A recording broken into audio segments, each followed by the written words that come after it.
Publius Quinctilius Varus was a Roman general and politician under the first Roman Emperor Augustus. Varus is generally remembered for having lost 3 Roman legions when ambushed by Germanic tribes led by Arminius in the Battle of the Terberg forest, whereupon he took his own life. Family background, early life, and early political career. Varus was born into the gens Quinctilia. Although he was a patrician by birth, his family, though aristocratic, had long been impoverished and was unimportant. His paternal grandfather Sextus Quinctilius Varus was a senator. His father, also named Sextus Quinctilius Varus, was a senator who had served as a quaestor in 49 BC. This Sextus aligned with the senatorial party in the civil war against Gaius Julius Caesar. Although Sextus survived the defeat, it is unknown whether he was involved in the assassination of Gaius Julius Caesar. Sextus committed suicide after the Battle of Philippi in 42 BC. The mother of Varus is unknown. Varus had 3 sisters.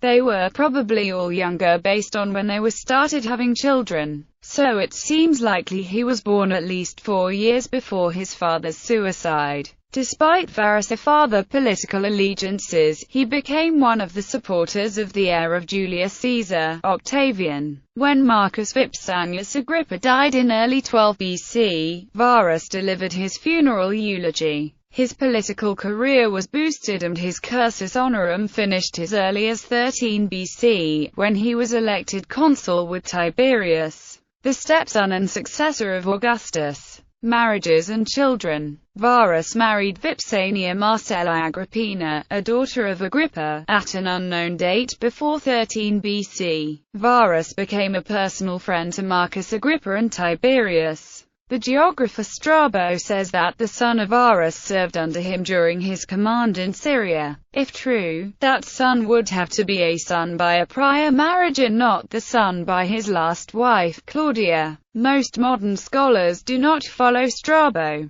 Vipsania Marcella disappears from history. It is unknown whether she died or was divorced. Varus married again to Claudia Pulchra. She was a daughter of Claudia Marcella Minor and the Roman consul of 12 BC, Marcus Valerius Messala Appianus. Her maternal grandparents were the consul Gaius Claudius Marcellus Minor and Octavia the Younger, sister of Augustus. Hence, she was a grandniece of Augustus. His marriage to Pulchra shows that Varus still enjoyed political favor. Pulchra bore Varus a son, also called Publius Quinctilius Varus. Through their son, they may have had further descendants. Political career. In 7 BC, Varus governed the province of Africa. Later he went to govern Syria from 7/6 BC until 04 BC with 4 legions under his command, where he was known for his harsh rule and high taxes. The Jewish historian Josephus mentions the swift action of Varus against a messianic revolt in Judea after the death of Roman client King Herod the Great in 04 BC. Indeed, at precisely this moment, the Jews, nearly en masse, began a full-scale boycott of Roman pottery. Thus, the archaeological record seems to verify mass popular protest against Rome because of Varus' cruelty. It is possible that the long-running dispute over the historicity of the narrative in Luke's Gospel chapter 2 about the birth of Christ at the same time as a census held, whilst Quirinius was governor of Syria, is to be explained simply by a mistaken speaking by the Gospel author. The problem with Quirinius is that he became governor only when Archelaus, son and part heir of Herod, was deposed by the Romans in AD 6, but both Luke and Matthew indicate that Jesus was born before the death of Herod 10 years earlier. However, if Luke had intended to write Quinctilius, an easy mistake to make, then the problem goes away altogether, for he was indeed the governor at just the right time. Following the governorship of Syria, Varus returned to Rome and remained there for the next few years. Between 10 BC and 06 AD, Tiberius, his brother Drusus, Lucius Domitius Ahenobarbus, and Germanicus conducted long campaigns in Germania. the area north of the upper Danube and east of the Rhine, in an attempt at achieving a further major expansion of the Roman Empire together with a shortening of its frontier line. They subdued several Germanic tribes, such as the Cherish. In 06 AD, Tiberius declared Germany pacified, and Varus was appointed to govern Germania. Tiberius, who would later rule as emperor, left the region to suppress the Great Illyrian Revolt. Battle of the Terberg Forest. In September 9 AD, Varus was preparing to leave his summer headquarters in Vetera and march the three legions with him, the 17th, the 18th and the 19th, to Mogontiacum, when news arrived from the Germanic prince Arminius of a growing revolt in the Rhine area to the west. Ignoring a warning from Segestes not to trust Arminius, Varus marched his forces behind the latter's lead. Not only was Varus a trust in Arminius a terrible misjudgment, but Varus compounded it by placing his legions in a position where their fighting strengths would be minimized and those of the Germanic tribesmen maximized, because he expected no ambush and very little trouble in intimidating the rebels. Arminius and the Cherish tribe, along with other allies, had skillfully laid an ambush, and in the Battle of the Terberg Forest in September at Caucresa, the Romans marched right into it.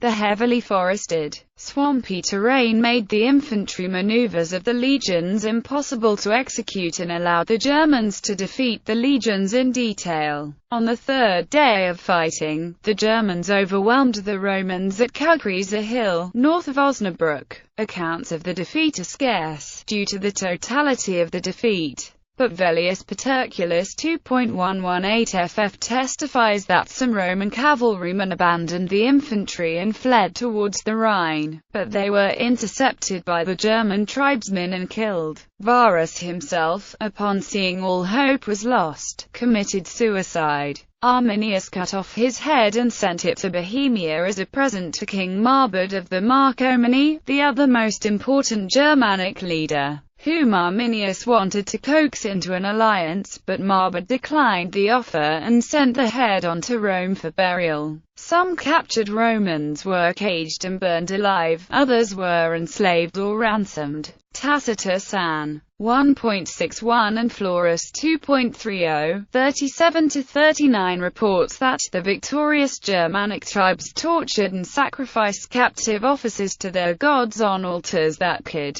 still be seen years later. The Romans did later recover the lost legions eagles, two of them in 1516 and the third in 42. See Battle of the Terberg Forest. The Romans never again conquered the Germans east of the Rhine despite the expeditions of Germanicus in 1516, and a few later conflicts. Aftermath. So great was the shame, and the ill luck thought to adhere to the numbers of the legions, that 17, 18 and 19 never again appear in the Roman army's order of battle. The Battle of the Terberg Forest was keenly felt by Augustus, darkening his remaining years. According to the biographer Suetonius, upon hearing the news, Augustus tore his clothes, refused to cut his hair for months and, for years afterwards, was heard, upon occasion, to moan, "Quinctilius Varus, give me back my legions." Varus was the losing commander and frankly the victim of the Clades Variana. Gibbon describes Augustus' reaction to the defeat as one of the few times the normally stoic ruler lost his composure. Varus' political legacy in Rome was destroyed, and the government blamed him for the defeat. His son's chances for a political career were ruined. Tiberius himself fell under severe criticism for recommending Varus as the governor of Germania. Tiberius, according to Gaius Stern, was forced to sacrifice his friend and former brother-in-law to save his career. Furthermore, Varus himself had been one of the figures on the Areopagus, but the figure is lost today. Stern has proposed that common citizens vandalized the Areopagus by damaging Varus in anger over their lost loved ones, leaving the regime, who had blamed Varus, uncertain as to whether or not to fix the damage. Approximately 40 years after Varus' death, a general under Claudius, Pomponius Secundus, raided Germany and by chance rescued a few POWs from Varus' army. Claudius welcomed them home after so many years, and their sad stories aroused much pity. In fiction, I, Claudius by Robert Graves, a novelization of the reigns of the first 4 emperors. Varus does not actually appear in the novel, but his defeat by the Germans is an important event. The Iron Hand of Mars by Lindsay Davis, 4th book of the Mystery series set during the reign of Vespasian. A portion of the novel occurs in the Teutoburger Wald. Give Me Back My Legions by Harry Turtledove, which details the events leading up to the battle, including a great deal of background information on Varus himself. Total War. Rome 2, a strategy game set during the Roman Empire, allows players to recreate the historical Battle of the Teutoburg Forest, which includes depictions of Varus himself as the Roman general in command. However, Varus eventually flees and the player has the task of saving as many Roman soldiers as possible. Once the battle is completed, a video plays in which Arminius unhorses Varus and dispatches him.